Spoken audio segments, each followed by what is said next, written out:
Colombia no es un país pobre, es un país empobrecido, porque hay un grupo de personas a las que les conviene eso. Y adivina cuál fue mi último día de trabajo, el viernes antes de que nos encerraran. No. Llego a Barranquilla, ya desempleado, habiendo renunciado al trabajo de mi vida, frente al televisor, y estaban anunciando en el noticiero de las 7 que arrancábamos el confinamiento. Hay algo que no te van a enseñar en ninguna compañía, es el ownership, el pensamiento de dueño.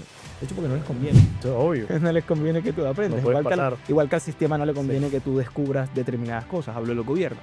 En un concesionario que la junta eran señores mayores y uno de ellos ni siquiera usaba celular. Entonces todo lo que yo dije era mentira. Que el sistema no está diseñado para que hayan condiciones de crecimiento económico. Pero, por ejemplo, una persona que hoy está en la informalidad está dejando plata sobre la mesa.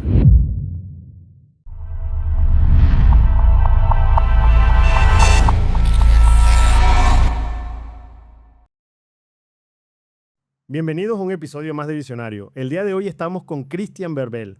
Cristian Berbel es CEO de Catalítico. Catalítico ha desarrollado más de 14 ideas de negocio y las ha llevado al siguiente nivel. Hoy vamos a hablar precisamente de eso, de cómo puede fabricar una empresa desde sus inicios. Cristian, bienvenido a Visionario. Gracias por la invitación. Qué rico estar acá, poder conversar contigo y con tu audiencia de crear sin pedir permiso. Así es, así es. Llevamos varias semanas detrás de Cristian, pero bueno, gracias a Dios lo tenemos hoy aquí. No fue fácil. Quiero agradecerte, Cristian, por hoy sacar un espacio de tu tiempo para estar con nosotros acá. Cristian, vamos desde los inicios. ¿De dónde nace esa pasión por emprender?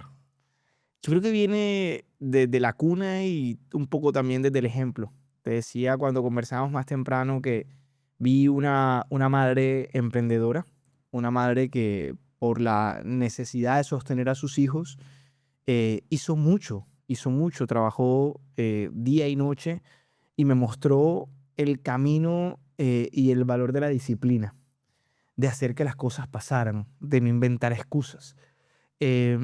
Y cuando ya tenía 20, 24 años, yo sabía perfectamente cómo operaba una compañía, cómo se llevaba una contabilidad, cómo enfrentar las objeciones de un comprador o de un potencial comprador.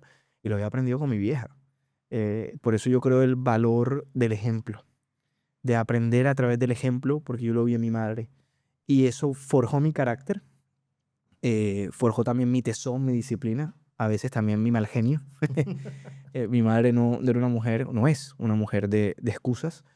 Y bueno, yo creo que eso nace, pero también se puede catalizar a través de la práctica y del ejemplo. Excelente. Cuando estábamos detrás de cámara, hablábamos de que en tu familia tuviste como los dos puntos de vista. El tema de tu mamá, que era muy visionaria, emprendedora, y tenías el tema de tu papá, que era un poco más ejecutivo, Sí, ¿cierto? sí. ¿Qué te inclinó por irte más por la visión de tu mamá a seguir los pasos de tu papá? Fíjate que esa mezcla es muy sana. Mi papá fue un ejecutivo exitoso en el sector farmacéutico, tuvo una carrera vertiginosa y de un momento a otro las reglas del negocio y algunos aspectos personales le jugaron en contra.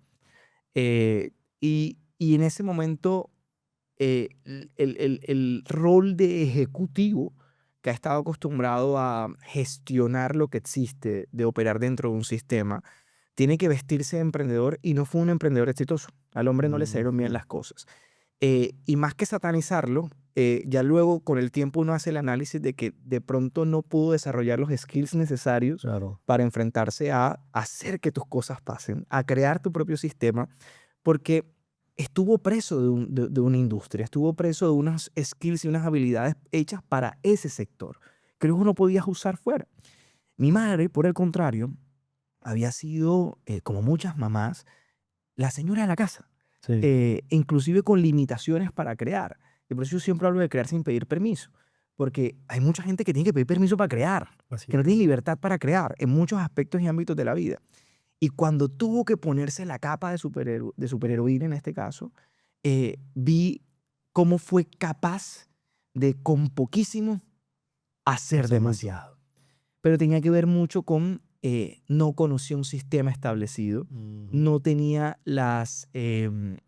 los tabúes y las taras que tenemos quienes en algún momento hemos habitado en el mundo ejecutivo. Y ojo que no se trata de, qué mal ser empleado. Yo fui empleado 16 años, 14 años, mentiras.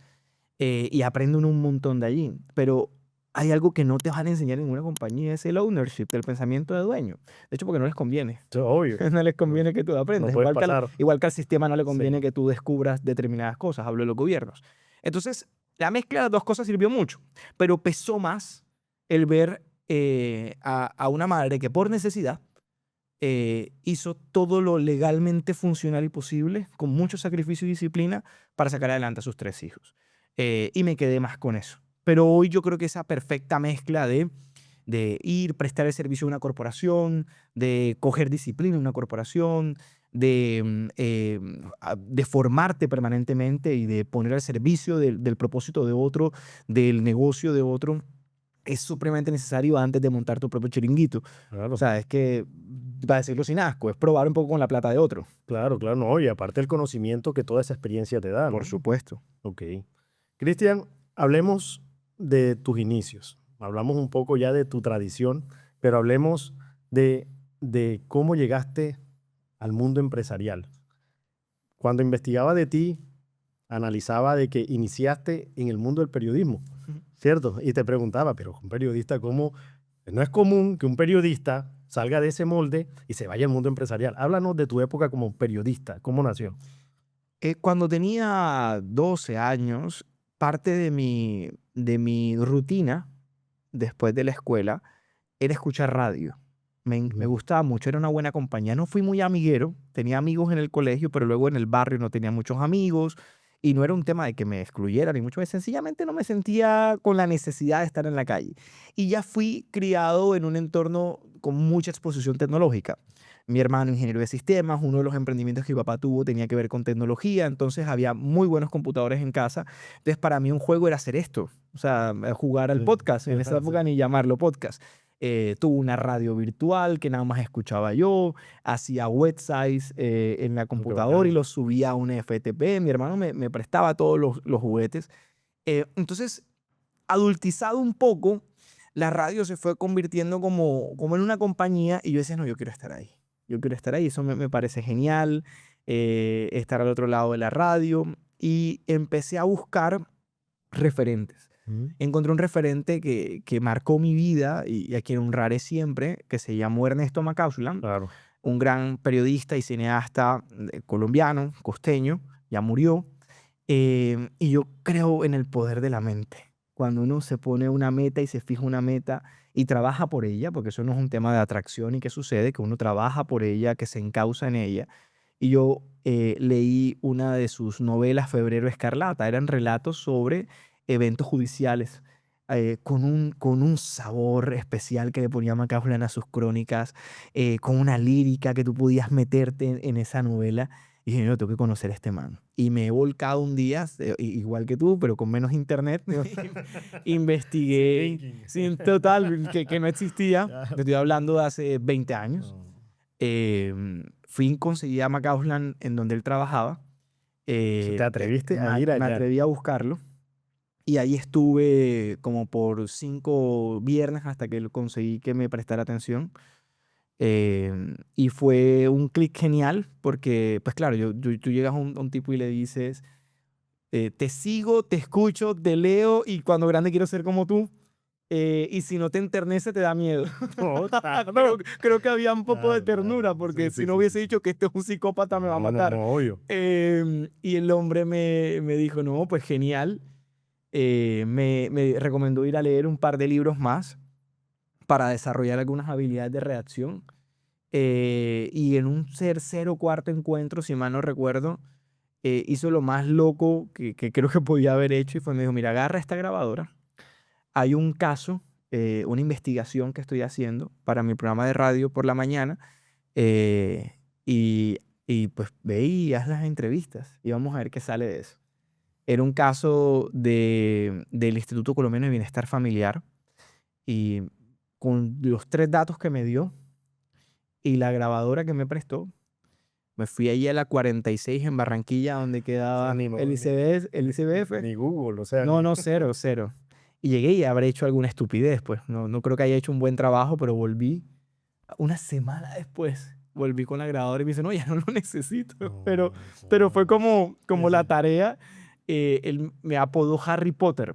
Me decía Harry Potter. Tenía lentes redondos. Ah, ya, ok. Pero algunas personas que ya al mismo tiempo estaban interactuando con más gente en los medios, en el periodismo deportivo, o sea, estaba jugando como a dos bandas. Con él en el periodismo clásico de reportería y ya había hecho otros amigos en el mundo de la radio deportiva y ahí sí me estaban dando un poco más de bola. Y la historia te la resumo en que entre los 12 y los 20 años, McCausland fue mi mentor. McCausland me hizo un lugar en la radio deportiva local. McCausland me hizo un lugar luego en una emisora muy prestigiosa con Jorge Cura, que era su compadre, cubriendo deportes. Entonces yo me volví su fuente, era fanático del Junior, le decía el Milancito criollo. Entonces yo era su fuente confiable para saber lo que sucedía en los entrenamientos, lo que sucedía, con qué iba, con qué equipo iba a jugar el técnico. Entonces era una relación muy bonita porque me daba línea, me enseñaba con el ejemplo, me invitaba ocasionalmente a proyectos. No, que vamos a hacer estoy haciendo una reportería, un libro, ven a la reportería. Mi primera grabadora de periodista me la dio él.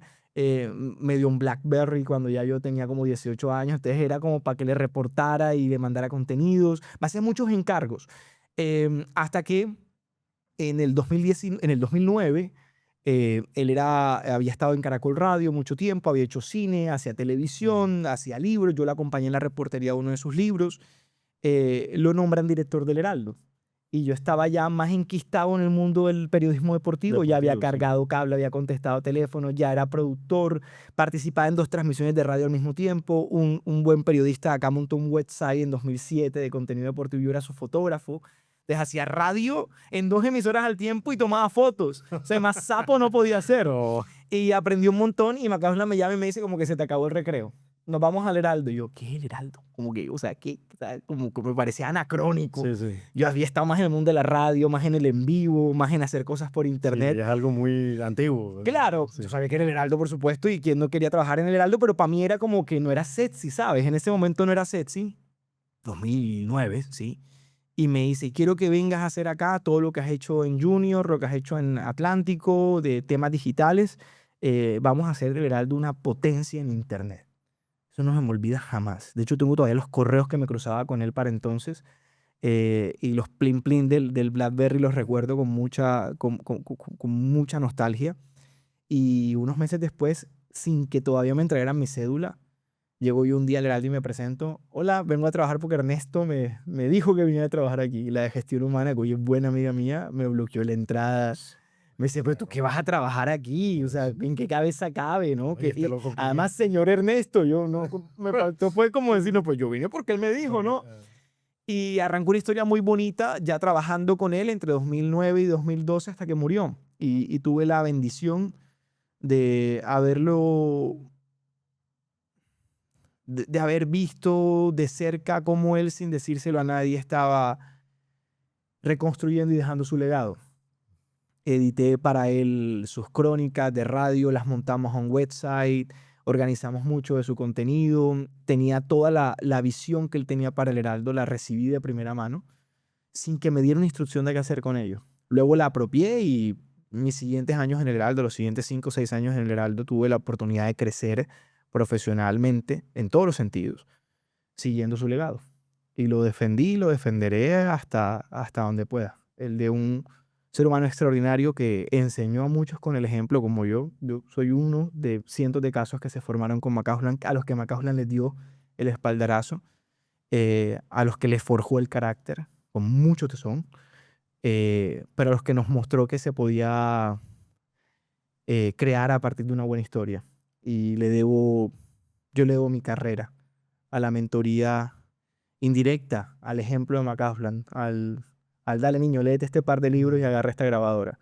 Y sigo haciendo eso, sigo haciéndolo. Antes de pasar un poco más, no puedo avanzar sin de pronto hacerte esta pregunta. Ernesto fue tu primer mentor y tú tuviste la dicha de tener un mentor primero a corta edad. Sí. Es decir, no era Era un niño. eras un niño, exacto. Hoy, con las redes sociales, con el mundo como avanza tan rápido, con con que haya personas que por leer una página, un libro, ya se creen mentores, ¿cierto? Mentores. Hoy vemos mentores por todos lados. ¿Cómo crees tú que una persona que está en la posición como estabas tú en ese día puede diferenciar entre un mentor eh, que realmente es un mentor y otro que es un vendehumo? Uno no puede dar de lo que no tiene en nada en la vida. Y cuando uno se encuentra a alguien que a corta edad posa de experto o gurú en determinado ámbito sin tener el background que lo dan los años también, pero que te lo da el juego, te lo da el callo, te lo da el error, te lo da el enfrentarte. Yo le tengo mucho miedo a eso. O sea, a ese tipo de sujetos que con leer ya se sienten con la capacidad de crear doctrina y de pontificar sobre determinados temas, porque es una perfecta combinación entre el aprendizaje y el ejercicio, más de ejercicio que de aprendizaje. Yo creo que es una proporción como 80-20. Así que si tu prospecto de mentor o de coach no tiene casos para mostrar, no tiene callos para mostrar y solo tiene contenido, probablemente es un buen docente y eso no está mal, pero difícilmente va a ser alguien que tenga el conjunto de cosas, ese kit para llevarte al siguiente nivel, porque pues, que se trata de alguien que te muestre que ya pasó por allí o que por lo menos conoce el camino o que por lo menos lo hizo y le funcionó o no le funcionó. No basta solo con conocer, no basta solo con el conocimiento.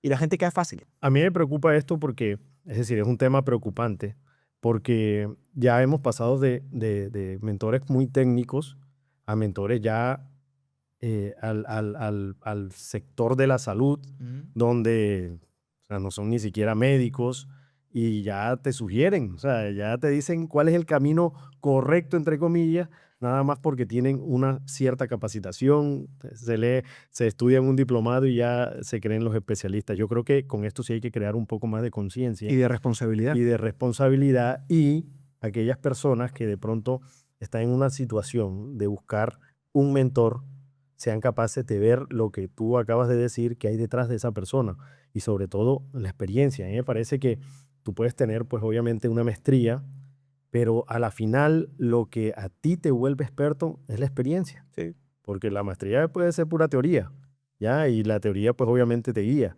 pero la experiencia es lo que realmente te dice a ti qué funciona y qué no te funciona. absolutamente. Ok. Cristian, pasemos, ya hablamos sobre el tema periodístico, cómo ya sabemos de dónde nace tu vocación periodística, que aún todavía la sigues practicando. Yo creo que eso Eso no se olvida. Es como montar bicicleta. se ha convertido en un hobby tuyo, así como este podcast. Pero vamos adentrándonos un poco al tema empresarial.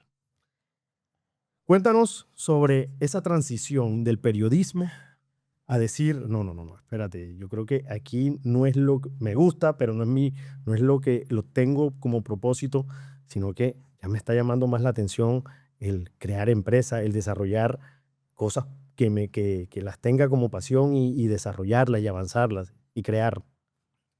Yo siempre he sido creador. Eso no me hace bueno o malo. Porque a lo mejor uno dice, yo siempre he sido, no soy la fiscalía, no puedo decir que soy yo bueno o malo, es creador, punto. Claro.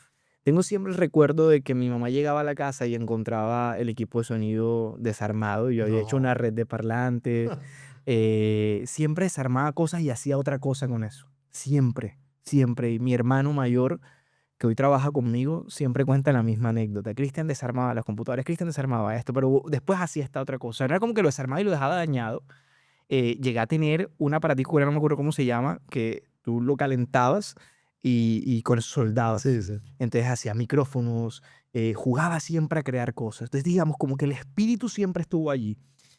Eh, Cuando estaba en este proceso con Macauslan y en la radio deportiva también, detecté muchas oportunidades de negocio porque a mí nadie me pagaba. O sea, mi madre, lo que me daban para la merienda, yo lo guardaba y lo que me faltaba, mi mamá me lo daba el fin de semana para ir al estadio y meterme a las cabinas de radio y hacer reportería, jugar al periodista, pero entraba por la tribuna como todo el mundo, había que pagar.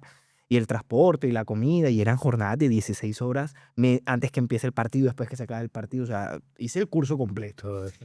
Dicho eso, Oye, que tenía un propósito. absolutamente, y tenía un objetivo claro, siempre lo tuve claro. Yo voy a ser el man que esté allá arriba comentando. Y lo conseguimos cuando llegó el momento. Pero no había fuente de ingresos. Y cuando yo veía el esfuerzo que le costaba a mi mamá subsidiarme mi pasión, y que además no veía posibilidad de ir a la universidad, no la veía, la estaba viendo difícil, porque lo lógico era quedarme ayudando a mi mamá en su negocio y contribuyendo a mitigar todas las necesidades y carencias que teníamos. No, aquí tiene que haber un negocio. Y yo de negocios sí sé, si yo con mi mamá vuelvo un gin, lo vuelve comida. ¿Cómo que no? Entonces, mis colegas, tan atrevido yo, bueno, los periodistas ya grandes de esa época, leían los comerciales. Entonces, estaban narrando el gol o la jugada y después eran 35 comerciales y desgalillados, morados, pobrecitos, porque es que además es sostener 3 horas, 4 horas una No. transmisión y después de lunes a Difícil. viernes un programa de radio y ellos mismos vendían. Y ya el digital estaba empezando a aflorar, entonces la gente estaba en la fiebre del .com, de tener su página de Claro, su página internet. web. Y yo en mi casa tenía las herramientas. Mi hermano siempre llevó tecnología, yo vi tecnología y dije, aquí hay una oportunidad de negocio. Yo quería que mi voz fuera escuchada y todavía no tenía demasiado tiempo al aire como para que la gente me reconociera. Y yo dije, epa, vamos a grabar los comerciales. Como ya tenía mis juguetes en mi casa, empecé a grabar los comerciales para algunos programas de radio. Entonces ya yo los había grabado en un cassette, había transcrito los comerciales que ellos leían y lo que hice yo fue hacer una versión musicalizada de esos comerciales de restaurantes, de clínicas No. oftalmológicas, de lugar de noche, de muchas cosas. Y llegué con mi CD, con mi DVD DVD. grabado al estudio en el que un grupo de amigos conocidos hacían su programa. Y le dije, mira, ve, te grabé los comerciales. Y me decían, Harry, pero, ay, ¿para qué? Y yo, mira, ese break tú lo puedes aprovechar para llamar a una fuente, para hacer alguna otra cosa. O sea, manda comerciales que ya yo te lo grabé. Y entonces me empezaron a dar 50,000, 100,000 pesos. Yo no le puse tarifa. Entonces me decían, mira, y ya después me empezaron a llamar y decir, oye, que el restaurante tal que quedó mal dicho algo. Y yo, o sea, era lo que yo quería, ya está, lo vuelvo a grabar, no pasa nada. Entonces, no, mira, que vayas a comer al restaurante tal No, claro. porque les gustó cómo quedó. El tipo quiere que le hagas otra versión con esta canción de fondo. Y así fui metiéndome sin pedir permiso y me volví la voz de muchos comerciales. Muchos comerciales. Y dije, bueno, pues ya nadie graba un comercial todos los meses. Me quedé sin negocio. O sea, eso era un one shot y no tenía tarifa. Entonces me acuerdo y todavía tengo ese correo, harrypotterdeportes@hotmail.com. Mi primer correo electrónico. Y la firma de correo era Cristian Verbel, productor. Y se llamaba Nueva Vista Producciones. Pero tú tenías este ecosistema Claro, ya en la estaba mente. inventado. Y tengo las cuentas de cobro que hacía de esa época, 600,000 pesos cobraba por una página web. Y cuando ya había vendido la primera página web a una óptica, le armé un paquete. Y le dije, mira, este paquete incluye la publicidad en la radio, en estos programas de radio, incluye la página web e incluye un mantenimiento mensual de la página web. porque Pero eso era espérate. real. Antes de seguirte, o sea, ya comenzaste a crear páginas web. ¿En qué momento aprendiste a crear páginas web? ¿Quién te enseñó eso? Fue muy empírico. Fue muy empírico. Te decía más temprano que cuando jugaba a ser Sí. periodista y a hacer contenido, hacía paginitas en HTML y las subía a una FTP y no las pedía a nadie. Tuve una emisora online que no escuchaba a nadie. La ponía yo en mi casa, en miles de parlantes y me sentía dichoso con eso. Pero Y ya de tenía ahí, noción. de ahí a construir una página para una... Pero te imaginarás el bodrio de página que podía ser hechas en PowerPoint. O sea, era No. PowerPoint exportar HTML, pero eso era mejor que no estar en internet. Bueno, sí. Luego ya después descubrí un CMS, entonces había plantillas y personalizaba plantillas. Y ese negocio lo tuve entre 2007 y 2016. Muy tecnificado, ya después hasta con empleados. Entonces siempre, la respuesta corta es siempre fui emprendedor y no lo sabía. De hecho, mi proyecto más importante, mi gestión más importante en el diario El Heraldo no fue como periodista. Yo, de hecho, no me consideraba un buen periodista. Ujú. Y además yo había decidido no ser periodista. O sea, me proyecté siempre en un rol más ejecutivo y en un rol más estratégico. Y en El Heraldo duré un año como periodista nada más, como periodista digital. El resto del tiempo me dediqué al intraemprendimiento. Venga. Entonces creamos muchas unidades de negocios dentro del Heraldo. Entonces estaba siendo emprendedor para otro, pero fue mi mejor escuela. Al tiempo que Nueva Vista Producciones hacía páginas web, aquí hay medios de comunicación que usan mi tecnología todavía, son mis clientes, o sea, yo tengo clientes de hace 12 años, 13 años, No. pagando fees mensuales, pagando servidores, tengo un data center, tenemos una tecnología que hemos licenciado y que hemos mejorado. Es decir, siempre estuvo allí. Lo que pasa es que lo fuimos tecnificando con el tiempo. Ujú. Hacía consultoría también y la facturaba en esa. Bueno, ya después la constituimos la compañía y facturábamos por allí. Y cuando renuncié al Heraldo, pues hice 9 años de intraemprendimiento, hicimos 300 eventos, foros, conciertos, un concierto que me salió fatal, pero bueno, hace parte de la experiencia. Sí. Hicimos una cuponera, ¿te acuerdas de Groupon?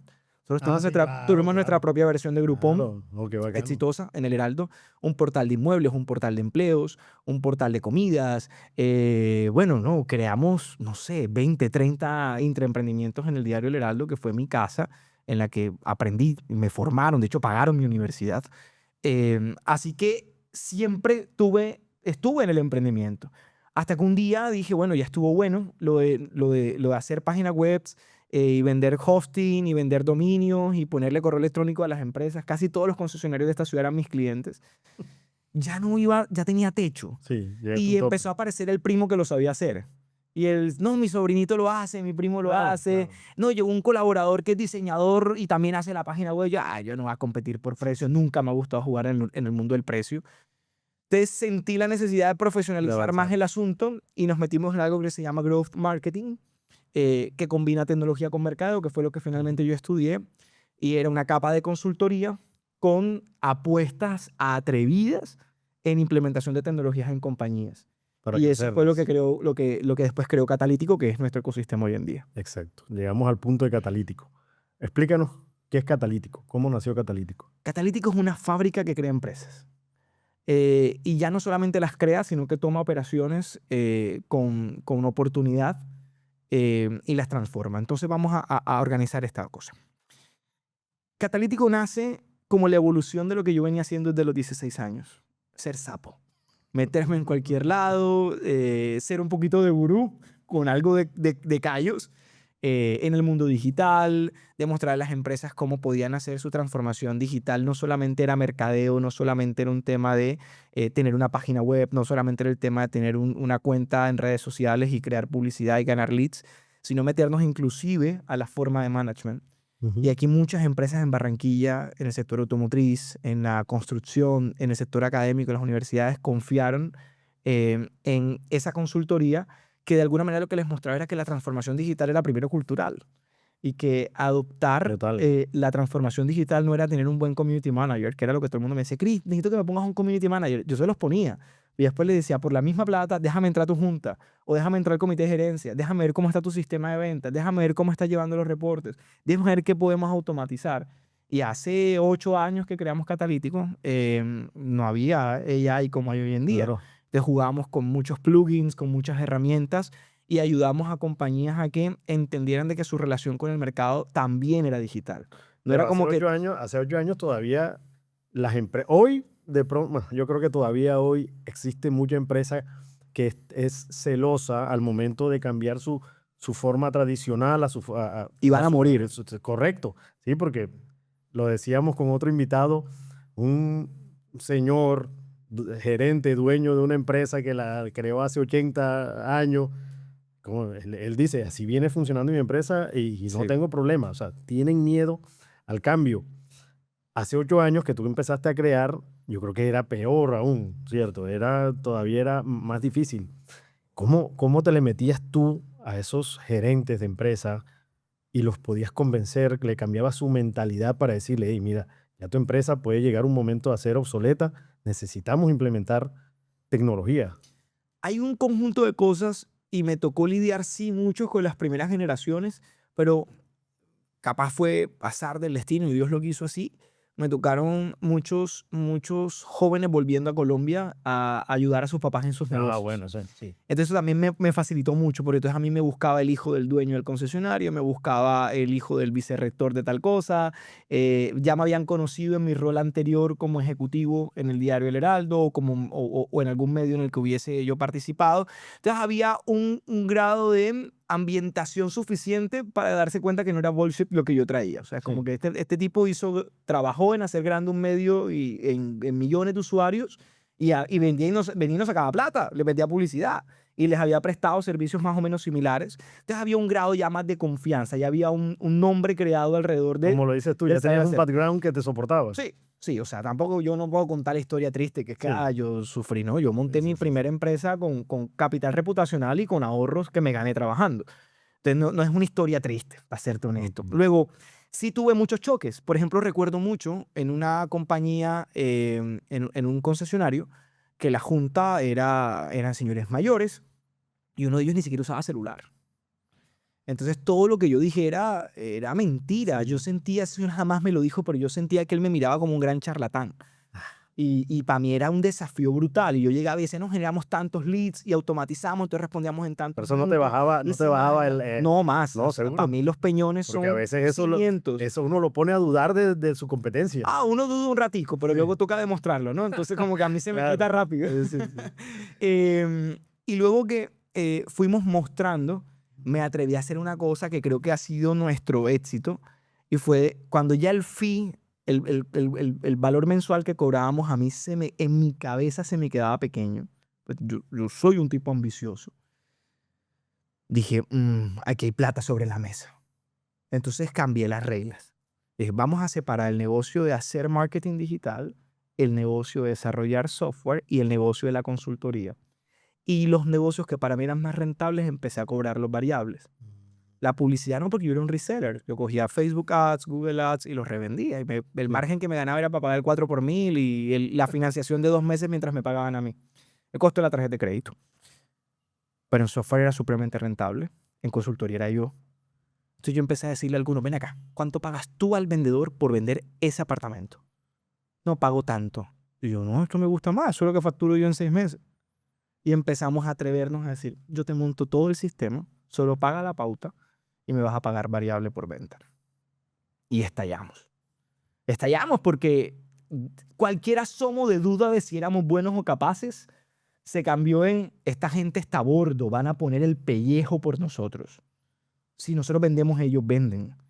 Y pasamos de tener 12 clientes a tener 24 o 25 clientes. Y luego, de un muy buen momento, llega el COVID y fue nuestra mejor temporada, porque una de las compañías a las que habíamos empezado a asesorar, terminamos comprando parcialmente esa compañía. Cuando llegó COVID, ¿sentiste temor por eso? Sí, al principio, porque además coincide con una cosa. Yo llevaba 1 año y medio empujando y metiéndole al negocio. El negocio me estaba demandando, ya me habían robado empleados que se habían ido a montarme la competencia, abusos de la tarjeta de crédito. Me pasó de todo. Me pasó de todo en ese periodo, porque yo todavía era ejecutivo en esa época y estaba en Bogotá en el Canal 1 y venía nada más los fines de semana. Entonces, el que tiene tienda, que la tienda. Sí. Pasaron por la primera etapa de Catalítico muchas personas. Antes inclusive de llamarse Catalítico, pasaron varias personas. Unas que, digamos, agradezco que hayan pasado por ahí. Otras que, bueno, la vida los puso allí para enseñarme, fueron maestros de vida. Y cuando yo decido meterme de cabeza a Catalítico, en el 2019, renuncio a mi empleo como ejecutivo senior en el Canal 1. Bien pago, con toda la mano, una zona de confort espectacular, con acceso a poder, en el mejor momento de mi carrera. Tenía 27 años y ganaba como 60 un ejecutivo de primer nivel. Tenía inversión en Estados Unidos, tenía acceso a mercados. Y yo dije, no, compa, es que o me dedico ya a lo mío. El llamado, el fuego, el intraemprendimiento ya no era suficiente. Era el llamado de ve y haz lo tuyo. Y ya te está mostrando que el camino es ese, pero te la tenías que jugar toda. ¿Demoraste en tomar la decisión? Sí, 1 año. 1 año y mi jefe no me dejaba renunciar. Pero era porque no te dejaba renunciar. No, es mi llave, es mi llave. Es una amiga que quiero un montón. No, hombre, excelente, excelente. Muchas personas hoy de pronto están en la misma situación que tú en ese momento. No renuncien todavía. No, es que es difícil, o sea, tomar esa decisión donde ya tú estás en una zona de confort. Pues espérate, aguanta ahí, que me preguntaste por COVID. Espérate, yo duré un año pensando en renunciar.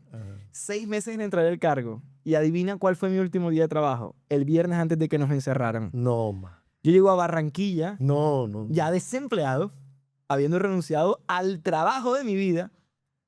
Claro, para dedicarme a mi compañía. Con sueños y ¡pum! COVID. Y me acuerdo que unos ex socios tenían un congreso aquí en Barranquilla y me invitan a dar una charla. Yo terminé de dar la charla en el Hotel Dan Carton y llego luego a mi casa. Estaba la abuela de mi esposa, que es como mi abuela, mi esposa y mi hija pequeña en nuestra habitación, en mi habitación, frente al televisor, y estaban anunciando en el noticiero a las 7 que arrancábamos el confinamiento. Yo en ese momento no fui consciente. Un mes después lloraba. No. Pero lloraba de... No sé, porque lloraba. O sea, sí, era una sensación súper rara. Y yo creo que no fui consciente del COVID como un mes después. Uy, qué triste. O sea, obviamente uno siente temor, lo que te decía ahorita, uno muchas veces está en una empresa tradicional, ejecutando un trabajo tradicional, muchas veces ni siquiera en lo que uno le gusta, sino muchas veces en lo que a uno le toca, ¿ya? Y salir de esa zona de confort donde, ajá, sabes que todos los 15 o todos los 30 vas a tener, pues obviamente tu remuneración al trabajo que haces, es difícil. Yo quiero preguntarte, hoy una persona que está en ese momento exacto, ¿cómo puede tomar una decisión coherente? Sabiendo que tiene sueños, ¿no? Obviamente, nadie, o sea, uno quiere salir adelante en lo que uno, el propósito que uno tiene, pero dejar uno para meterse acá, ¿cómo puede tomar uno una decisión o qué tipo de mentalidad debe tener una persona para tomar esa decisión? Y voy a arrancar por lo último, mentalidad. Yo creo que una de esas cosas que carecemos todos es el grado de relación profunda con nuestra mente. Nosotros tenemos que aprender a gestionar nuestra mente y dedicarle tanto tiempo como sea posible a amoblar bien la cabeza para poder tener el foco, la visión completa, periférica, para liberarnos de juicios, de tabúes y poder accionar. Porque la mayoría de las cosas que a mí me limitaron estaban en mi cabeza. Y la mayoría de las cosas que a mí me permitieron actuar con bríos y con determinación también estaban en mi cabeza. Claro. Entonces, lo primero, yo considero que hay que, antes de tomar cualquier decisión, amoblar bien la cabeza.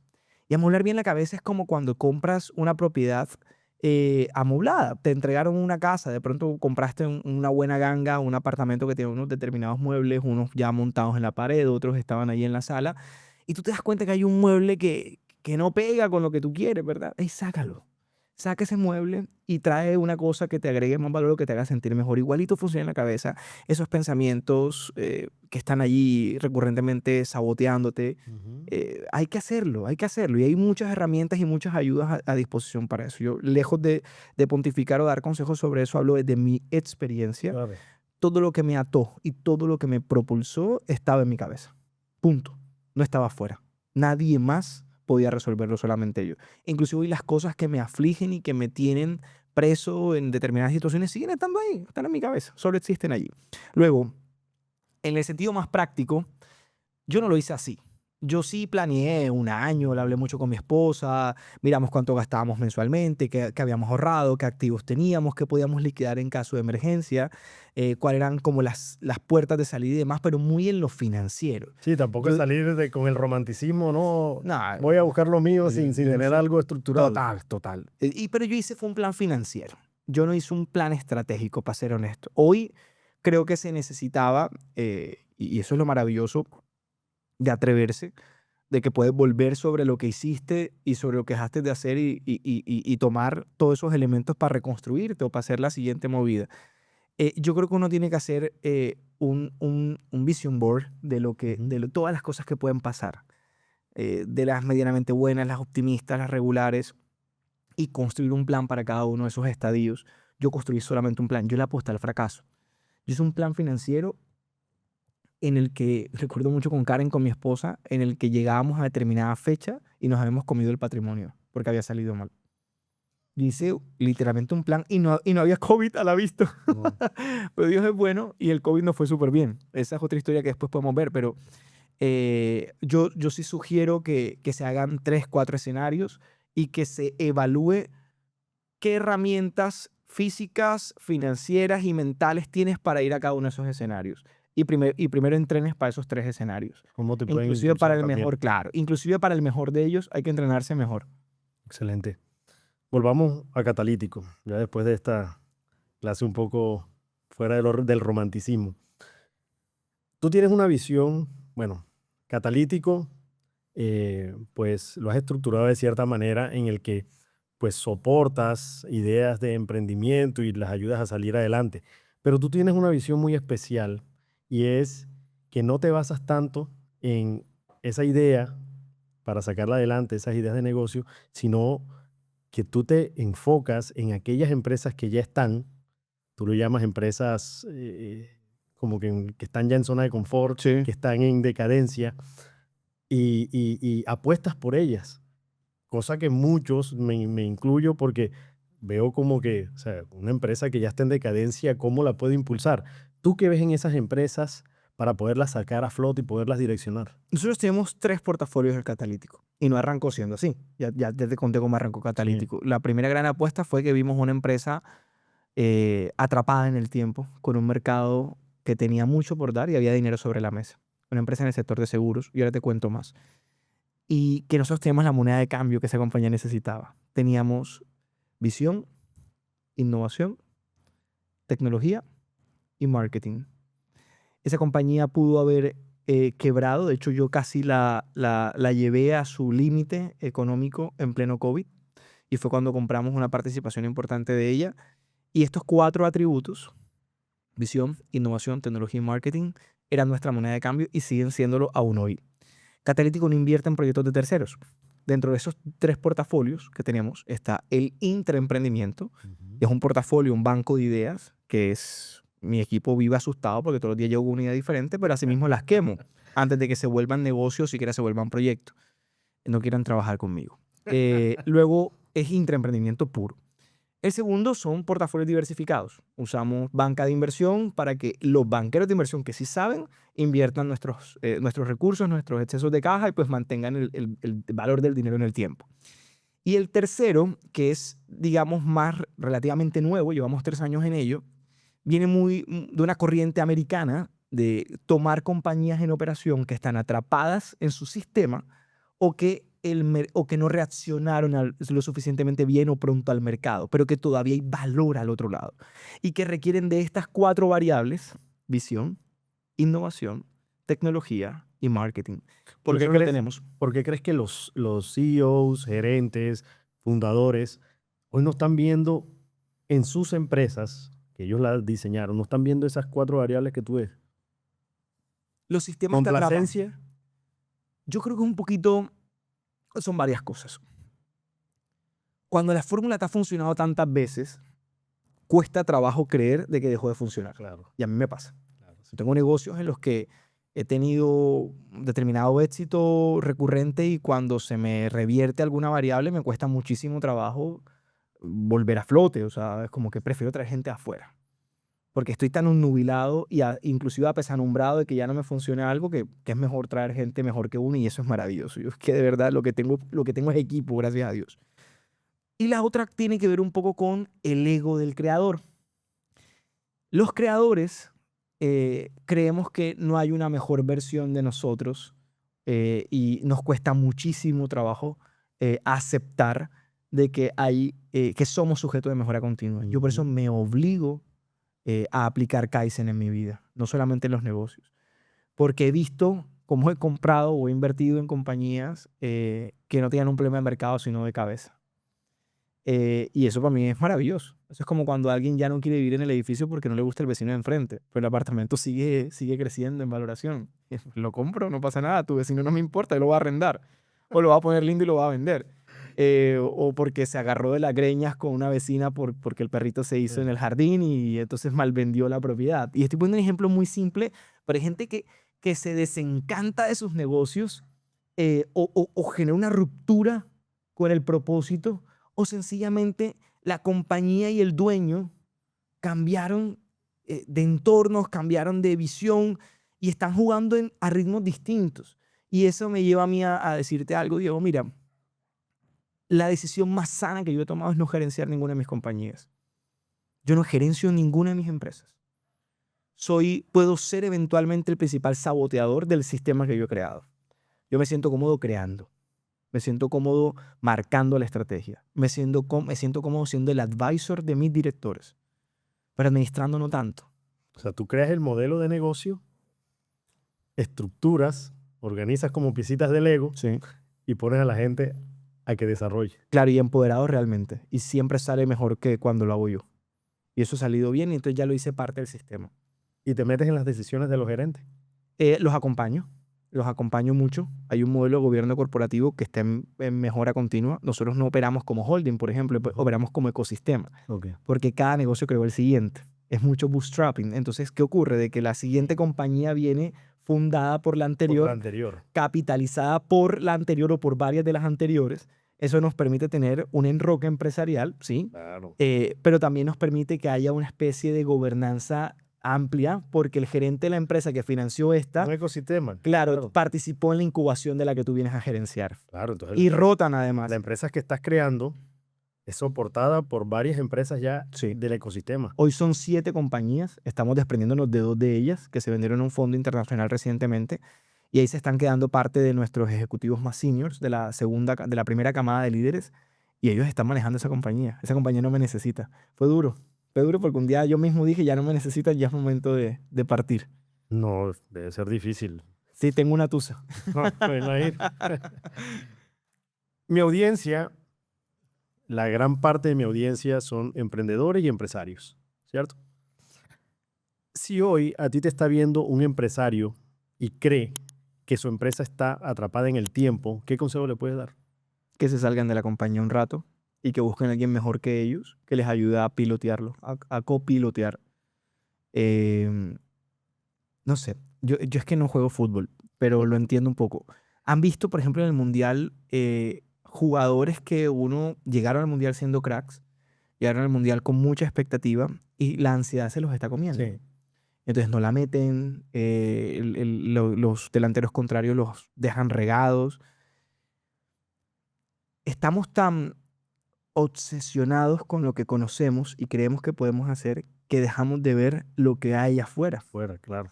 y que siempre hay más. Mira, el otro día hablé con Juan Carlos Echeverry.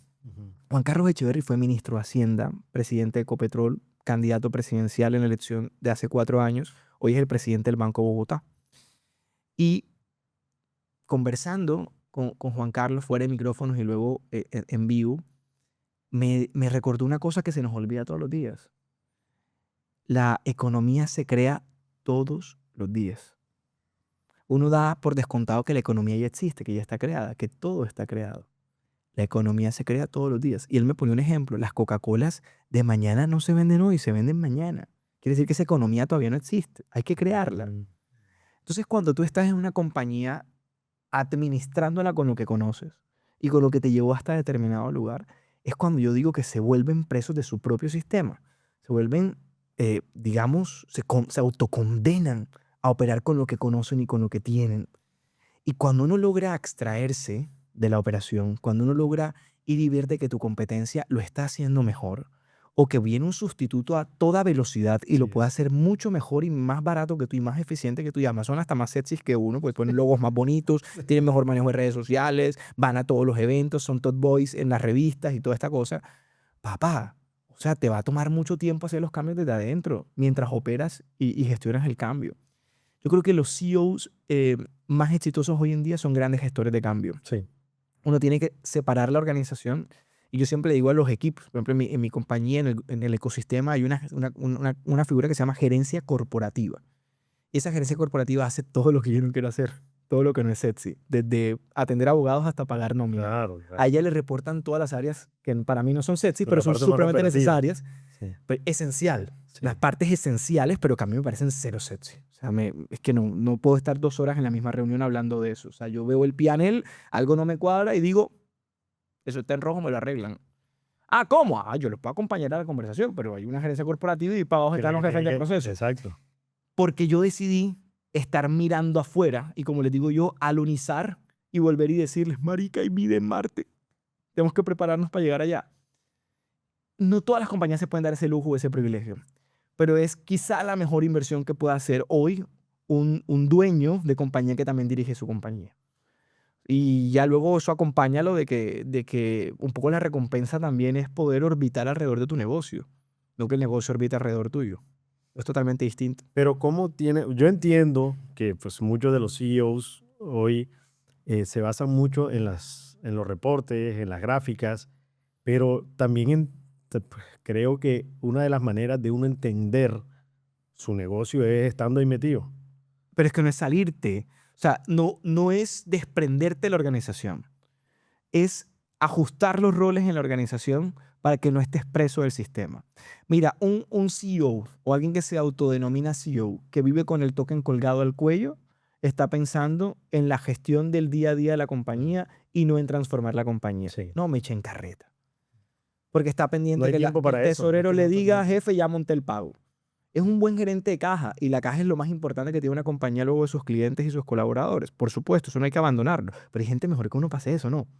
O sea, yo sí creo que hay gente más competente que uno para manejar la tesorería de la compañía. Sí, total. Si quieres ser el último token, se vale. O sea, en un grado de control. No pasa nada. No es eso lo que estoy cuestionando.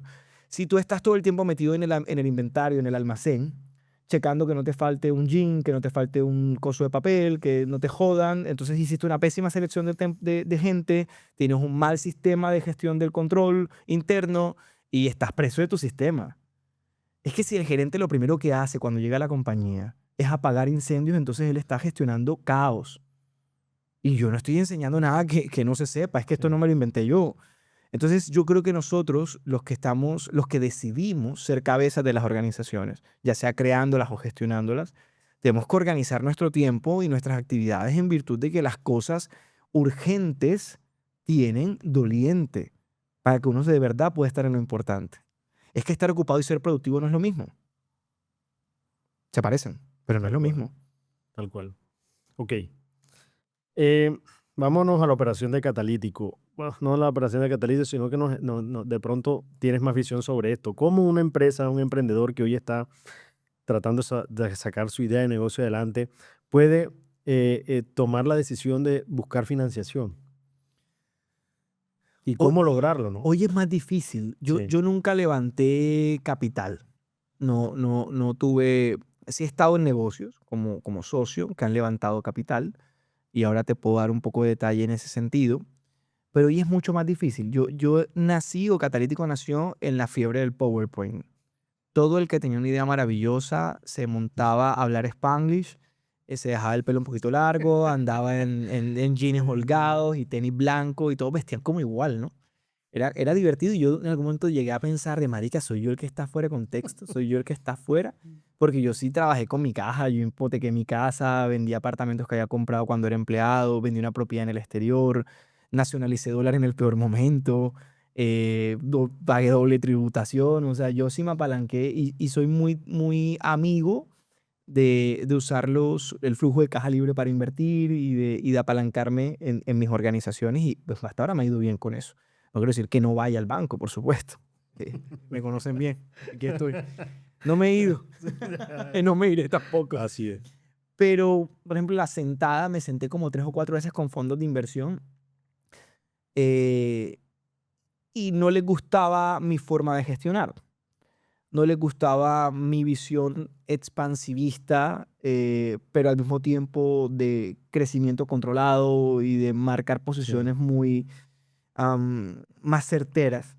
Pero además una cosa, es que ninguno de mis negocios es sexy. Yo tengo libranzas, call centers, medios de comunicación tradicionales, Salud. salud, exequias, seguros. Entonces como que, bueno, construcción ahora. Ninguno es una startup de Sí, de innovación. la siguiente app. No, Sí, todas no, son de súper acuerdo. innovadoras, pero no es De la, acuerdo. no es la siguiente Pero app. es en base a lo tradicional. Ya está. Y todas tienen plataforma tecnológica y todo está automatizado y tenemos inteligencias artificiales en nuestra compañía. Bueno, Catalítico per se sigue prestando servicios de software como servicio y tenemos un data center. Eso es lo más sexy. Es lo que a la gente le gusta escuchar que yo cuente eso. Pero no es mi negocio más rentable. No, Es decir, de la acuerdo. gente que compra servicios funerarios me va muy bien con eso. Claro, pero es que yo creo que todo eso nació de catalítico, ¿no? Sí, claro, es que, a ver, Catalítico Sí. entró a determinados negocios o identificó determinadas cosas siendo consultor y siendo proveedor y dijo, ahí hay dinero. O sea, ¿cómo llegamos a las libranzas? Porque teníamos un montón de colaboradores derivados de las empresas en las que habíamos invertido y empezamos a detectar pues, que esto está aquí, que adelantaban la nómina y que había pagadiarios que les iban a cobrar a la Sí, empresa, mira. empleados que se incapacitaban para no ir a la empresa porque el pagadiario les iba a cobrar el día de la nómina, Mm. empleados que entregaban la tarjeta débito para que el pagadiario cobrara. Y yo había, por supuesto, un principio de empatía con mis colaboradores y arrancamos primero prestándole gratis, ya luego cuando la cartera era grande, digo, bueno, aquí hay que cobrar un interés y un seguro, porque además somos jugadores del sector de seguros. Tuvimos hasta venta de, ya ese sí me fue re mal. Nos pusimos a vender motos, televisores, eso me fue No. re mal. De hecho, el otro día me recordaron que teníamos una bodega todavía con mercancía. Pero digamos que cada negocio creció en torno a que identificamos necesidades o oportunidades y hay muchas sinergias entre nuestros negocios. Entonces, por ejemplo, hay un centro de servicios compartidos, entonces, las áreas transversales, legal, talento humano, finanzas, calidad, innovación, IT, son transversales a cada compañía y luego hay, digamos, una relación vertical con cada una de ellas. Y las hemos hecho todas pensando en venderlas.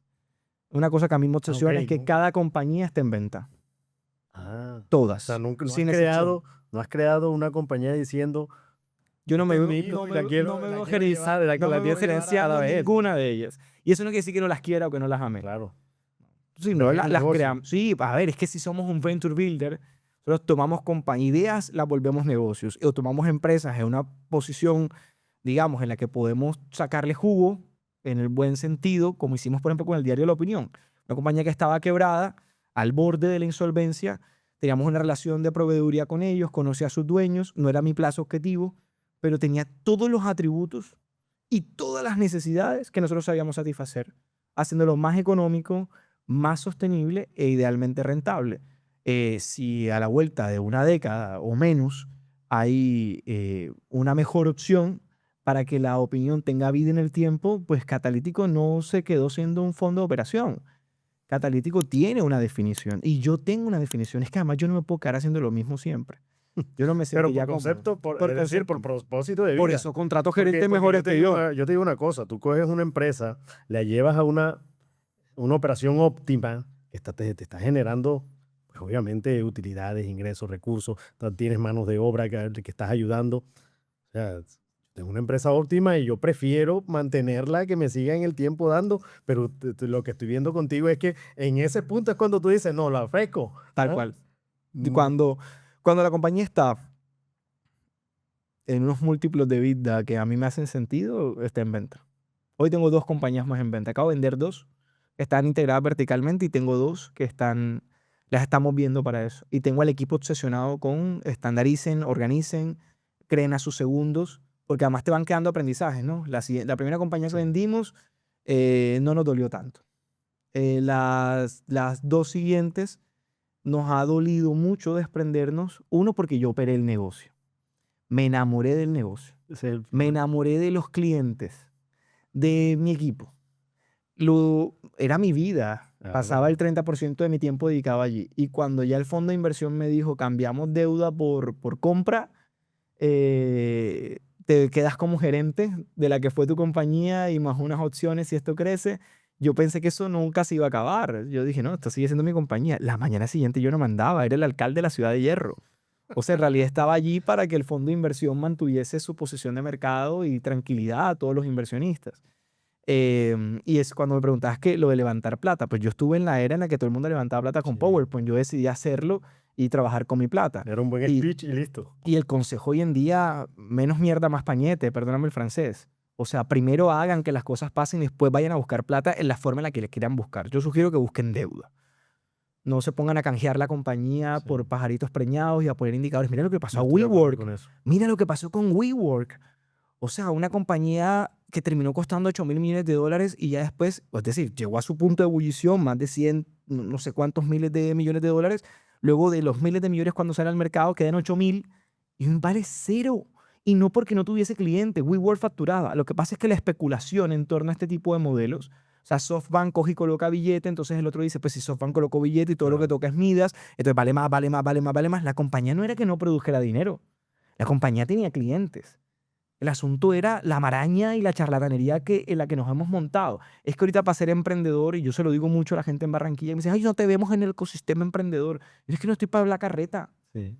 O sea, esta vaina es pagando nómina, pagando impuestos. Y no quiero decir que los pelados que tienen una gran idea maravillosa, que tienen su MVP, no le estén haciendo bien, pero se obsesionan tanto con una evaluación cuando no han vendido. Creen un berraco sistema de ventas, creen un sistema corporativo que funcione, hagan una berraca empresa. Pasemos rápido el MVP a ser empresa. Hacer empresa. Y no es tan difícil. Ya después levanta billete. Si no tienes tracción desde el minuto 1, compa, reformula. Pero esa cosa de ir a levantar billete con saliva y PowerPoint no funcionó más. Te la termino con el tema de Catalítico y la venta de sus activos. Fue una decisión que llegó inadvertida, pero que se maduró muy fácil. La de todo lo que hacemos tiene que ser sujeto de apetito por parte de otros. Porque ahí está el valor real. Y es la misma lógica con la que te decía que tienes que orbitar alrededor del negocio y no el negocio orbitar alrededor tuyo. Y la segunda venta, el paquete de la segunda y la tercera venta, me mostraron que sí somos capaces de crear sistemas que no orbiten alrededor mío. Esa fue para mí una prueba de fuego. Y no sabes lo doloroso que fue. Porque un día sencillamente acordé con los compradores que iba a haber una fecha final y fuimos capaces de desmontar todo, desempadronarlo de Catalítico y empadronarlo en otro sistema. Y yo creo que esa compañía nunca va a ser más exitosa de lo que va a ser cuando ya yo no estoy allí. Pues dejamos los cimientos, dejamos un sistema y la gente que la está administrando y la que la va a operar, aparte el fondo es maravilloso, tiene un potencial gigante, somos accionistas de ese fondo, pero ya no operamos la compañía. Lo sabe hacer. Están diseñados para operar en esa industria. Nosotros fuimos un outsider que tomó un activo que tenía muchos activos ocultos, los sacó a relucir, los brilló, les dio valor, los escaló, pero no probablemente íbamos a ser el jugador que lo llevara a crecer Claro. 10 o 15x más de lo que ya había crecido. Esa compañía la tomamos con 40 colaboradores, la entregamos con 200, facturando, no sé, como $1 millón y hoy factura varias decenas, con un mercado, hoy tiene 6 mercados, con 150,000 asegurados, hoy tiene casi 2 millones de asegurados, pero ya yo me había jugado mi patrimonio, me había jugado mi tiempo, ya habíamos puesto en práctica muchas de las cosas que como Venture Builder podemos y sabemos hacer, pero ya luego los otros skills y las otras capacidades que se requerían, había gente mejor que nosotros Claro. para hacerlo y pagándonos por eso. No. Entonces hay que tener la madurez para eso. Sí, no es fácil. No es fácil No, no, no. desprenderse. Esa tusa se me quita después. Háblanos un poco de tu visión. Como un periodista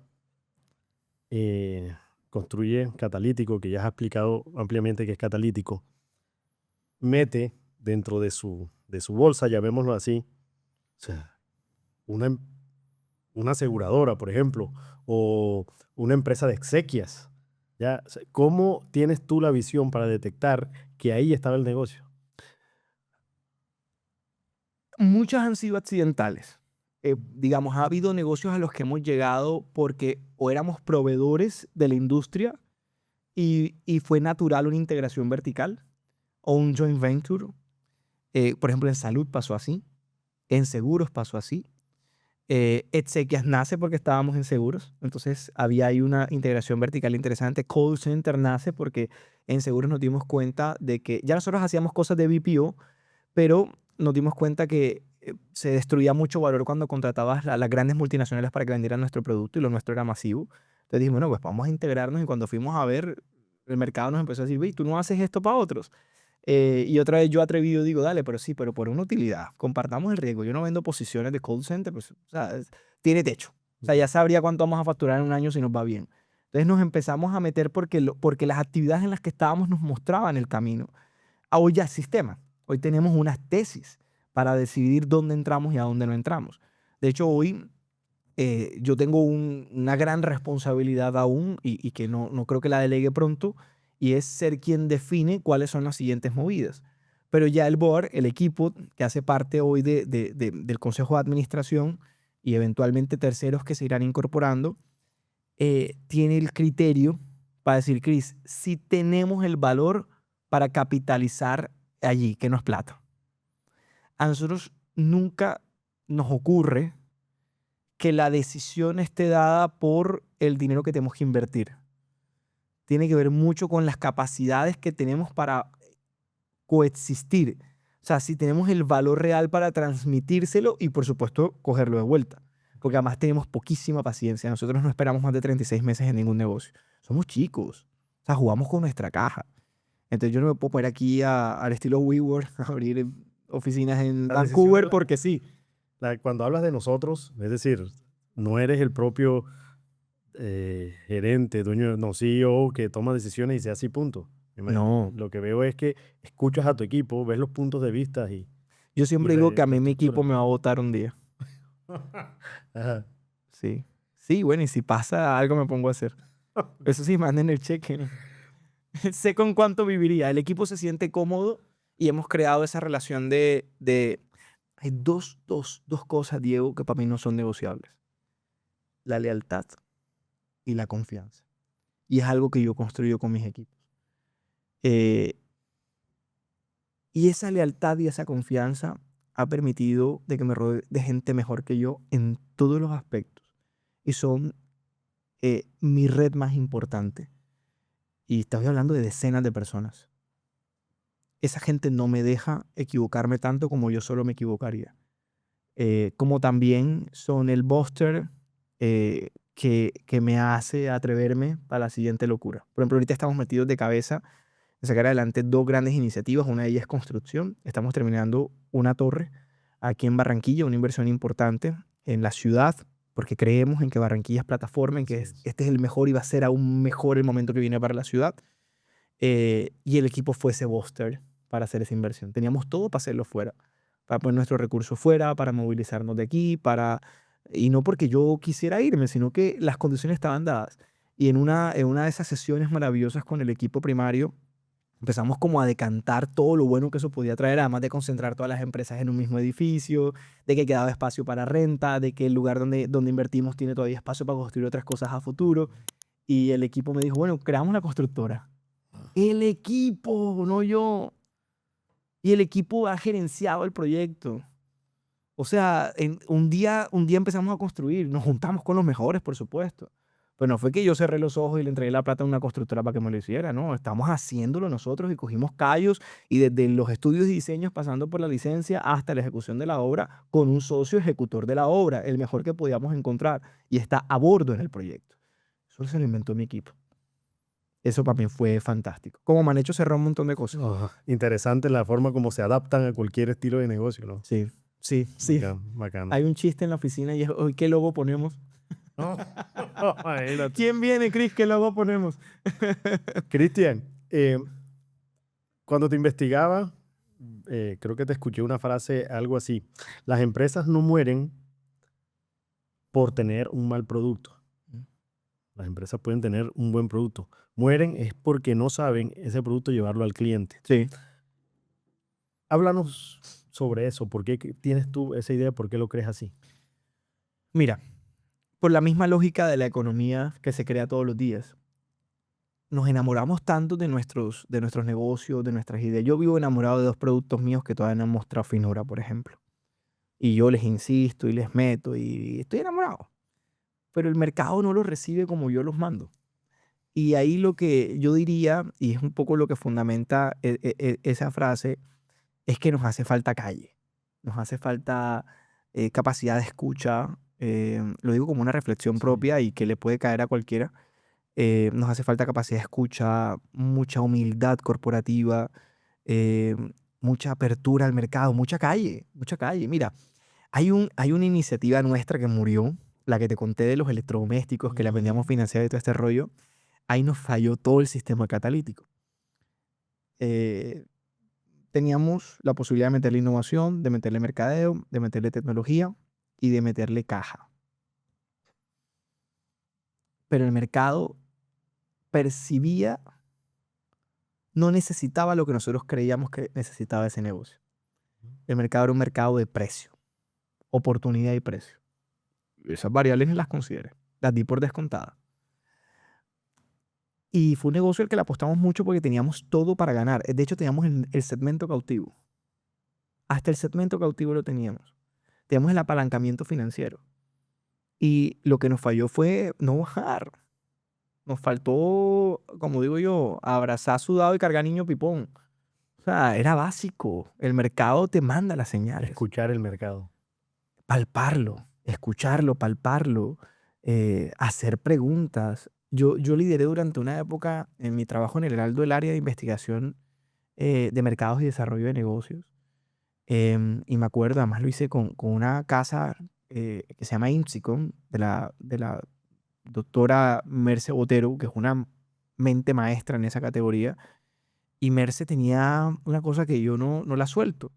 Merce propiciaba las conversaciones significativas de la forma más natural. Me acuerdo que salíamos a hacer la investigación de mercado y ella de un momento a otro me metía en un barrio y me decía, tú no conoces a esta señora que está aquí, pero ella sí te conoce a ti. Y yo, Merce, ¿de qué me habla? Me dice, aquí viene el Heraldo. Ella sí sabe quién eres tú, pero tú no sabes quién es ella. Vamos a tocar. Y nos metíamos y terminábamos tomando tinto y la señora nos decía cosas que en la mesa en la que yo me sentaba con aire Claro, acondicionado no se no se hablaba. habla. Más de una vez una señora nos dijo que ella fue suscriptora del diario alguna vez por los crucigramas y los sudokus. Y yo en un afán de ahorro cancelé esa vaina, No, claro. sentado en el Excel. Y ya no había mucha reversa. A veces las Entonces, empresas no crean estrategias para llegar al cliente. no existe el área. Y hoy cuando tú obviamente estás creando un modelo de negocio, creas una figura de cliente. Ya en tu Business Model Canvas, tú metes ahí, el cliente es esto, esto, esto. Y echamos carreta. Echamos- Ponemos todo lo que creemos que el cliente quiere. Exacto. Sin ni siquiera ir donde el cliente. Y hacemos un montón de arquetipos y le ponemos nombre. Y Juan José vive en el barrio del tal. Se levanta por la mañana y se prepara el café orgánico porque tiene una vida. No me jodan, marica. Vayan y busquen a Juan José a ver si es verdad. Total. Y multipliquen si hay tantos Juan José en la vida. Total. Y no solo que... Y ahora o sea, le preguntan a Cloud. sí, Usted imagínate, este Juan José es una de ellas. Y usted imagínate. no, y Juan José tiene una visión. Mm. Pero es que el mercado tiene muchas visiones y tú tienes, como empresa tienes que aprender a adaptarte a todas esas visiones, porque ellos también o sea, son gente que va a pagar por tu servicio, por tu producto. Pero hay una cosa peor o mejor desde donde la quieras ver hoy en día. Y es que cada vez somos consumidores contextuales. Antes eso no funcionaba así. Antes de la sobreexposición a las pantallas en las que estamos, la gente de verdad tiene una vida rutinaria en la que era usual que fueran al mismo almacén de logo rojo y pasaran supremamente manipulados por la estrategia de visual merchandising por los puntos de góndola que uno quería. Y recorrían el almacén como uno quería. Pero con el spam de atención que hay hoy en día, la gente quisiera que la supertienda fuera como scrolleable, Claro. al punto que ya muchos no van ni a la supertienda. Entonces, como la dinámica de consumo también ha cambiado, hoy el consumo es contextual, ni siquiera es por demografía o por estrato. Claro. Hoy la gente de cualquier lugar va a Cholón y se monta en un yate al que supuestamente solamente iba la gente del club de la ciudad. Hoy la gente viaja a Singapur y no tiene nada que ver con de dónde viene. Así es. Y así ha cambiado todo en el consumo. Hay gente que vapea en público, pero jamás lo haría en privado. Entonces, ¿cómo segmentas a un consumidor así?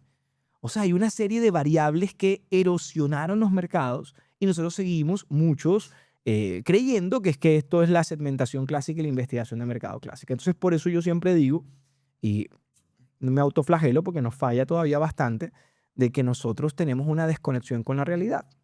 Entonces, cuando las cosas no van bien, nos preguntamos y entonces empezamos a quemar gente, equipos, estrategias, a hacer 17 versiones del Excel. Entonces ya se la metemos a ella ahí para que nos diga por qué estamos equivocados sobre una tesis que nosotros le dimos, sobre una hipótesis que nosotros le dimos. Entonces nos termina diciendo lo que queremos escuchar o algo que se le parece. Y ajá, había que bajar un poquito a Barranquillita, ¿verdad? Me interesa tu punto de vista porque, es decir, con lo que acabas de decir me estalla en la cabeza, en el sentido de que a veces nos enmarcamos en un modelo académico que está predefinido, ¿cierto? En el tema de creación de empresas, de administrar una empresa, que tiene que ser así, así, así. Pero tú me has abierto la mente en el sentido de que, y fíjate que yo no lo había pensado así, y yo me considero una persona que trata de ver un poco más allá. Visionario. Visionario, claro. Pero entonces yo ahora veo con lo que me acabas de decir, hey, el mercado no es coge esta ruta o coge esta ruta.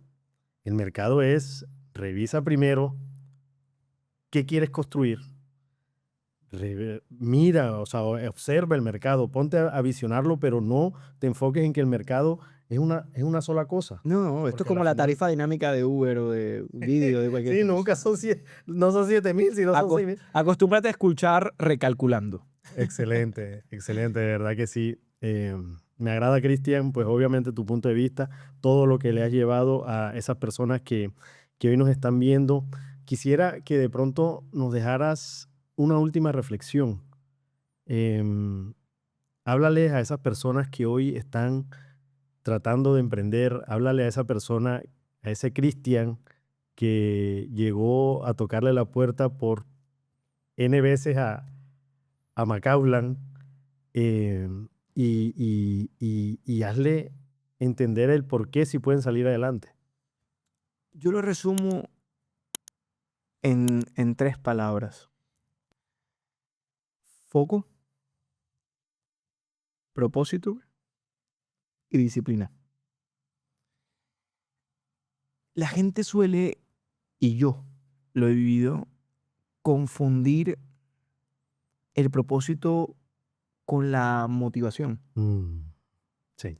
Y cuando uno no termina de encontrar el por qué y el para qué, es muy fácil confundirlo con los objetivos, es muy fácil confundirlo con las metas de corto plazo, es muy fácil claudicar o perder las ganas ante el primer escollo. Ahorita tú me preguntabas que si cuando me enfrentaba a los mayores en las reuniones yo me frustraba. Yo decía, no, a mí que me tiren peñones que construye un cimiento. O sea, tírenme otro más. Y no es ego, cero, en lo absoluto. Es convicción, porque tengo un norte, tengo un propósito, Y no es que te la sepas toda. en lo absoluto. Y gracias a Dios, hoy tuve una conversación más temprana en la que decía, no estoy trabajando para ser perfecto, por si acaso. O sea, no estoy como en la ruta de la perfección. No, me enloquecería. Entonces, esa disciplina, acompañado de foco y de propósito, es es la mejor combinación que cualquier creador de lo que sea puede tener, Diego. Y lo digo desde alguien que ha creado sin pedir permiso con condiciones adversas. El kit necesario está en nuestra cabeza y no le entregan una mejor o peor cabeza a nadie. Nos producen en serie. Va de uno lo que haga con eso. Así que atrévanse a crear con responsabilidad, haciendo ese juego de variables que te expliqué más temprano, que yo hubiese querido hacer cuando dejé mi empleo, por ejemplo.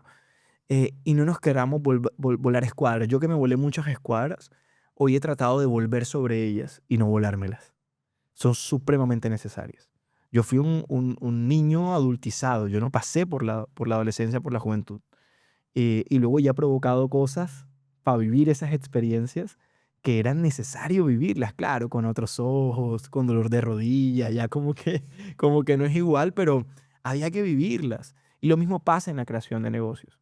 Em, pero si hay algo que voy a repetir y que voy a movilizar muchísimo y que también eso fue lo que me llevó a meterme otra vez en medios, a hablar en algunos casos de cosas no sexys en televisión nacional y en nuestros Ujú. medios de comunicación, es salgan a crear los empleos del futuro.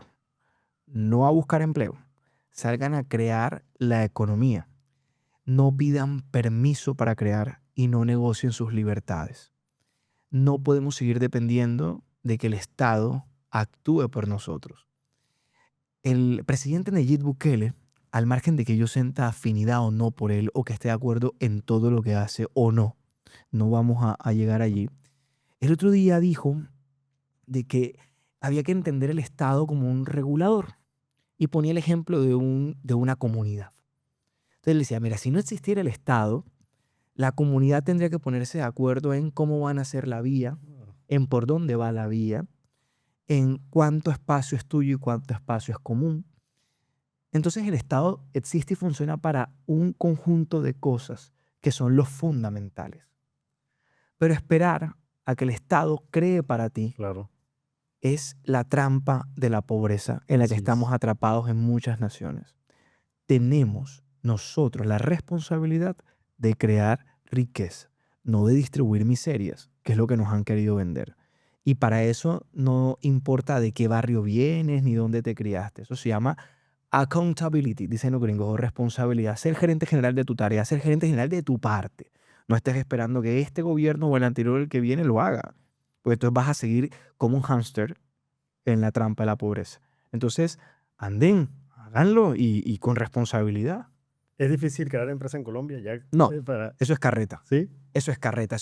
Eso se lo metieron a la gente en la cabeza para crear un enemigo común y yo creo que hay gente que ha construido narrativas para condenarnos a ser pobres y miserables en todos los aspectos de la vida. Crear empresa en Colombia no es difícil, las cámaras de comercio funcionan, yo he sido beneficiario y no por amistad de nadie, de las cámaras de comercio, de los programas de ciencia, innovación y tecnología, de la mentoría universitaria, de la triada universidad-empresa-estado. Siempre que he tocado la puerta para tener un consejo, para tener un acompañamiento, para tener ocasionalmente recursos, lo he recibido, me lo he ganado en Francalit. Yo creo que nunca fue más fácil ser creador de empresas como lo es hoy en día. Pero no No sé puedes si hace 10 o 20 no años, puedes desconocer que hoy un emprendedor tiene muchas fricciones para poder desarrollar su empresa. pero es que las fricciones no están... Pero Tributarios, una cosa, ojo, una cosa es fricción para crearlas y otra cosa es fricción en operarlas. O sea, las fricciones no están en la creación de empresas. Las fricciones están en un estado que desafortunadamente oprime al empresario, que nos erosiona el margen constantemente y que en lugar de motivarnos a crecer, nos condena a anclarnos. La reforma laboral es un asco. La reforma laboral no es garantista. La reforma laboral, por el contrario, lo que va a llevar es a la precarización aún más. No, el costo que tiene para nosotros mantener más de 700 colaboradores erosionó el margen de todas nuestras compañías. Y yo no le voy a desmejorar las condiciones a la gente y no lo hago ni por quedar bien, lo hago por conveniencia. Uno, por humanidad, por supuesto, pero la segunda, esa es mi gente, es la que lleva el negocio, no puedo no hacerlo. Y no me lo permitiría, yo creo en el karma. Luego, en eso sí estamos de acuerdo, en que el sistema no está diseñado para que hayan condiciones de crecimiento económico, para que haya expansión. ¿Sí? Pero, por ejemplo, una persona que hoy está en la informalidad está dejando plata sobre la mesa. El informal deja plata sobre la mesa, porque si él facturara y se formalizara, tendría como deducirse un montón de impuestos que hoy no se deduce. Y le está torciendo el pescuezo al sistema creyendo que se lo tuerce, pero el sistema lo clava por otro lado, en las compras que no se deduce. Es que yo creo que aquí nos falta real pedagogía y hablar un poquito más simple, más claro de lo que significa realmente crear un ecosistema de creación de valor y de riqueza. Dejar de hablar como si fuéramos torpes, tontos y condenados a la pobreza. Colombia no es un país pobre, es un país empobrecido, porque hay un grupo de personas a las que les conviene eso. Ya me puse, ya me exalté, me cambiaste de tema. No, interesante, pero bueno, el tiempo no nos alcanza. Cristian, de verdad quiero agradecerte haber estado el día de hoy. Bueno, antes de despedirnos, algo pequeño. Tranquilo que no estamos cobrando. ¿Qué viene no todavía, tú a mí. ¿Qué viene para Catalítico? Viene una etapa muy bonita, muy madura, en la que nos vamos a desprender de algunos activos. Unos porque ya se cerraron los deals, ya se irá conociendo un poco más de eso. Otros por decisión estratégica de diversificar portafolio. Te contaba que son 3 variables. La del intraemprendimiento, la diversificación de portafolios con entes profesionales, con bancas de inversión. Y la tercera, que es la adquisición de activos que no están lo suficientemente bien administrados, explotados o entendidos. Vamos a centrarnos un poco más en esta tercera variable. Tenemos en la mira varias compañías.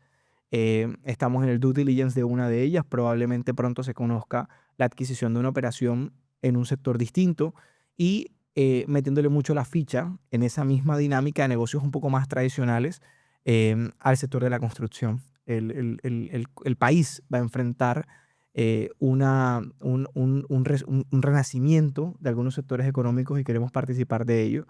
Nos vamos a alejar de los negocios sexys, que son los tiempos que corren son de mucha incertidumbre en los mercados. Sí. La salida, por ejemplo, al mercado de SpaceX va a convulsionar muchísimo el mercado de valores en el mundo. Lo que suceda con Cloud, con Anthropic y con GPT en las próximas semanas va a cambiar muchas reglas y creemos que hay que tener una diversificación en algunos segmentos.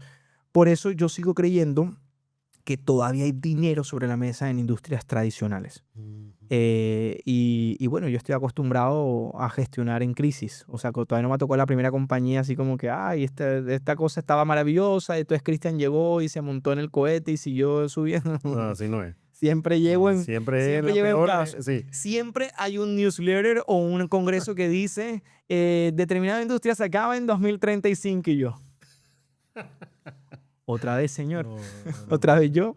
Estamos O sea, cambiando la mentalidad en relación a eso. sí, sí, sí, sí, sí. Y yo creo que mucho de lo que se viene en los próximos 5 años eh, va a ser una ingeniería a la inversa de lo que hoy estamos normalizando. Creo que la economía de la atención va a ser importante. Creo que el biohack va a ser importante. Creo que lo básico, el back to basic, va a ser anhelado pronto. El turismo va a cambiar, el sector automotriz va a cambiar un montón. Se están moviendo palancas en el mundo para eliminar la compra y venta de vehículos y pasar a suscripción, pasar al negocio de suscripción. La vivienda también va por allí. Entonces estamos mirando esas cosas, estamos mirando eso, estamos viajando mucho. Este año tenemos par viajes más para completar un ciclo abrumador de conocimiento y de conocer otros mercados y otras experiencias y platanizando muchas cosas. Excelente, Cristian. Yo creo que vamos a necesitar un segundo capítulo para... Primero me gustaría hablar un poco de política contigo porque te emocionaste. Pero bueno, eso ya será en otro capítulo. Cristian, agradecerte de verdad haber estado aquí con el equipo de Visionarios. De verdad que siento que has dejado puro contenido de valor para mi audiencia, para nosotros. He aprendido mucho de ti el día de hoy. Sí, darte las gracias de verdad por estar acá. Gracias por esta conversación, por permitirme hablar de lo que casi nunca hablo. La gente se queda siempre con la imagen del hombre de medios Ujú. o del deportista aficionado. Se van quedando como con pedacitos míos. Yo sé que soy caótico, entonces no es fácil cuando te ponen a hablar Hay de que lo que nunca se habla. especificarlo, Y lo sí. valoro un montón, Diego. Gracias por el espacio. Qué delicia de conversación. Ujú. Y espero genuinamente eso, ¿sabes? Qué bonito que la gente pueda decir, el loco ese que llevó Diego el otro día dijo una cosa que me quedó aquí resonando y que la usen. Yo siento que ese es mi propósito real en la vida, empoderar a otros para que alcancen la mejor versión de lo que crean que pueden ser. Y si la vida me alcanza, yo quisiera, digamos, en una etapa más tranquila de mi vida, dar mucho, mostrar los callos. Sí. Mostrar los callos. Yo creo que solo mostrando los callos la gente aprende. No hay que tratar de pontificar, decir, ¡hey, ya yo Total. estuve allí, pilas! Sí. Ya yo fui con el Excelente. PowerPoint y no Y funcionó. de hecho, este podcast nació precisamente por eso, porque hoy muchas personas quieren salir adelante, quieren emprender, pero qué mejor manera de tener o de obtener conocimiento sino desde la experiencia de otras personas. Y yo siento de que con esto le vamos a dejar muchas ideas, así sean ideas locas, pero aportamos el granito de arena para que esos emprendedores que están allá, esos empresarios que se han quedado en el tiempo de los que hablamos, de pronto puedan eh, dispararse o pellizcarse y decir, esto es lo que yo tengo que hacer, Seguro. ¿cierto? Bueno, él es Cristian Verdel. Esperamos todo aquel que le haya gustado esta conversación, visiten su página web, visiten su Instagram. Voy a dejar pues sus redes sociales abajo para que puedan seguir conociendo más de cómo es su trabajo. No, este es Visionario. Soy Diego García. No se pierdan el próximo capítulo. Hasta pronto.